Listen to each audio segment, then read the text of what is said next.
The first person who showed up was the one person I never expected to see there. Not my brother, not my mother, not even the friends who always said, "Call me if you need anything," like that sentence meant something once life actually tested it.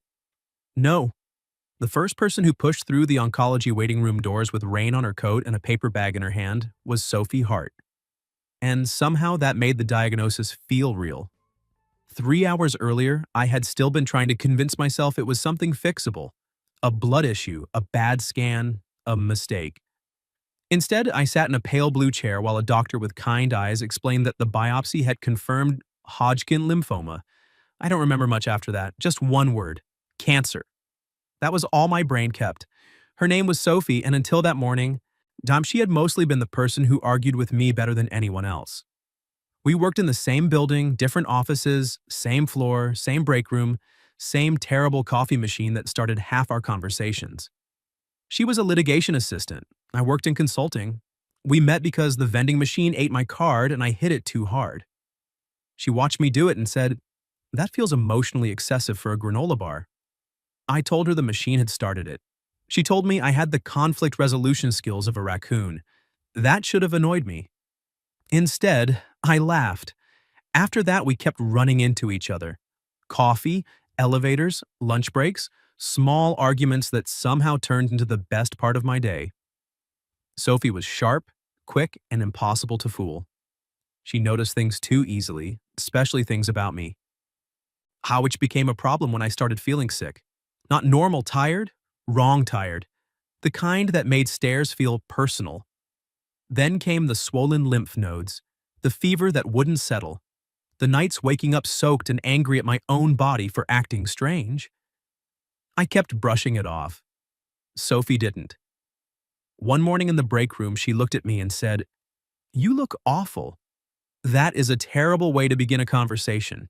You're pale, you're barely eating, and you just poured coffee grounds directly into the mug. I looked down. She was right. I'm fine. She leaned against the counter and stared at me until lying felt embarrassing. "No, you're not." By Friday, she had bullied me into seeing a doctor. That's not an exaggeration. She walked into my office, dropped a clinic address on my desk, and said, "Walk-in hours end at 6. You're going. I didn't ask for supervision. You clearly need it." I went, mostly because arguing with her while half dead felt harder. Then came the blood work, the scans, the call asking me to come back, then the biopsy. And now this. After the doctor left, I sat there alone with a folder in my lap and texted the only words I could manage. "It's cancer." I sent it to Sophie before I even understood why. She replied in less than 10 seconds. "Which hospital?" I told her. Then I sat there trying not to think too far ahead. Treatment, hair loss, pain, fear. The way one sentence could suddenly split your life into before and after. By the time Sophie arrived, I was one bad thought away from falling apart in public. She crossed the room fast, stopped in front of me, and said, "Why are you here alone?" That question hit harder than the diagnosis. I looked away. "My mother didn't pick up. My brother's in court." Sophie's jaw tightened. Then she shoved the paper bag into my hands. "I brought coffee, which you probably shouldn't have, and a muffin you look too miserable to refuse." I stared at the bag, then at her. "You came." She looked at me like I'd said something stupid. "Obviously I came." That nearly broke me, because there she was, the girl who argued with me about coffee strength and bad movies and whether my gray jacket made me look emotionally unavailable, standing in front of me like none of this was optional. I laughed once, but it came out thin and shaky. Sophie heard it. Of course she did. Her face softened immediately, then she sat beside me and said, "Quieter now." "Okay, I start over." I looked at her. "I don't know how." "You don't have to do it well." So I told her, not gracefully, not all at once, just in pieces, what the doctor said, what treatment would probably look like, how next Thursday was my first chemo appointment. Sophie didn't interrupt to give me false comfort. She didn't say everything would be fine. She just listened. Then, when I finally ran out of words, she looked at the folder in my lap, looked back at me and asked, "Next Thursday?" I nodded. She nodded too, once like she'd already decided something. Then she said, calm as anything. Good, then I'm clearing my Thursdays. I frowned. For what? She held my gaze. For you. My throat tightened. Sophie. You don't have to say anything, she said softly. Just don't tell me no yet. And sitting there in that waiting room, yet with her shoulder brushing mine and the worst day of my life still unfolding around me, I realized something that scared me almost as much as the diagnosis itself. She was the first person who made me feel less alone. Chemo started the following Thursday. Sophie was there before I was. I got off the elevator and found her in the infusion waiting area with 2 drinks, a tote bag, and the kind of expression that said she had already decided I was not going through any of this alone, whether I liked it or not. You're early, I said. You're pale, she replied. So I guess we both prepared. That was how it began, not with some huge speech, not with a dramatic promise. Just Sophie showing up, then showing up again, and again. Every Thursday, she cleared her schedule. She brought books I was too tired to read, to crossword puzzles she claimed would prevent me from becoming medically boring, and tea strong enough to make the room smell less like antiseptic. On the worst days, she talked just enough to keep my brain from spiraling. On the better days, she argued with me about movies and office gossip like none of this had changed the basic shape of us. That mattered more than I knew how to explain. Because treatment did change things. It made times strange. Good days felt suspicious. Bad days lasted forever. Some weeks I could still work a little. Some weeks climbing the stairs to my apartment felt like a personal betrayal. I lost weight. Then my hair started going. Then came the nausea, the sleepless nights, the kind of exhaustion that made conversation feel expensive. And through all of it, Sophie kept arriving. Sometimes with tea. Sometimes with food I claimed I didn't want, and then ate anyway. Sometimes with absolutely no patience for self-pity. One Thursday around week 6, I snapped at her. Not because she'd done anything wrong, because I was tired and scared, and sick of being tired and scared. She had been talking to a nurse about my meds because I'd forgotten what day it was, and when she sat back down beside me, I said, "You don't have to manage me." The words landed harder than I meant them to. Sophie went still. Then she nodded once. Okay. That should have made me feel better. It didn't. It made me feel like the worst version of myself. I stared at the blanket over my knees and said, quieter, "That came out wrong."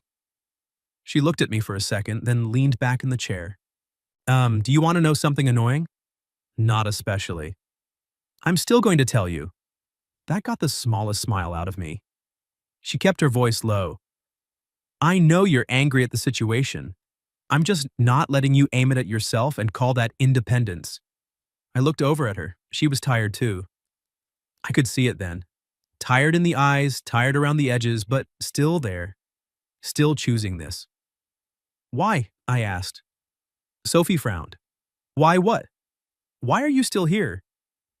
That question sat between us for a second, then she said very calmly, because I care about you enough that leaving was never actually an option.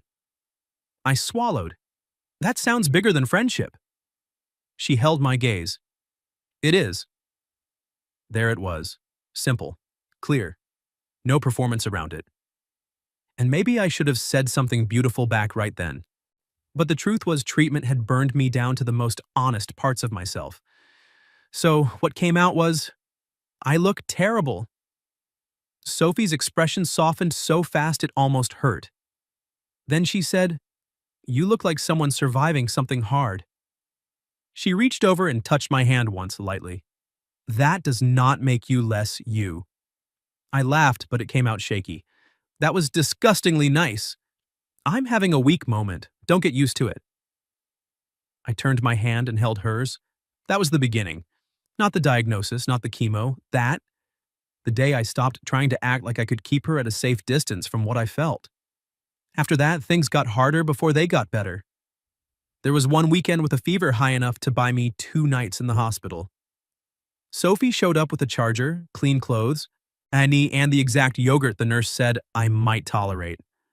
I told her she looked like she hadn't slept. She said, "And yet, I'm still the best-looking person in this room." I laughed for the first time in 2 days. A month later, I finished my last infusion. I expected to feel triumphant. Mostly, I felt wrung out and scared to hope too much. The scan came 2 weeks after that. Those 2 weeks lasted a year. Sophie pretended not to be nervous, which was ridiculous because I knew her too well by then. She cleaned my kitchen without asking, overwatered my plant out of stress, and started 3 separate arguments about baseball just to keep me from thinking. The morning of the results, she came with me again. Of course she did. We sat side by side in that same waiting room where she had first asked why I was alone. Only this time I wasn't. When the doctor walked in smiling, I knew before he spoke. Remission. That was the word this time. Not cancer, not treatment. Remission. I looked down because I didn't trust my face. Sophie grabbed my hand so hard it almost hurt, and I was never more grateful for pain in my life. Outside the hospital, I stopped on the sidewalk and just stood there like the world had become too light too quickly. Sophie turned to me. "Hey," I looked at her. "You're allowed to believe the good thing," she said softly. That nearly did me in. So I kissed her. Right there outside the hospital, with traffic behind us and spring sun on the pavement, and my whole future suddenly given back to me in one morning. When we pulled apart, she was smiling and crying at the same time, which she would later deny with real aggression. A year later, I was back at work. I'm back to arguing with her over bad coffee, back to pretending her color-coded pens were evidence of moral weakness.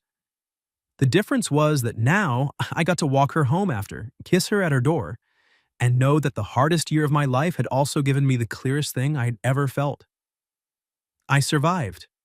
And somehow through all of it, the girl who always argued with me became the one person I never wanted to face anything without. If you were in my place, what would you have done when she kept showing up every Thursday? Tell me in the comments.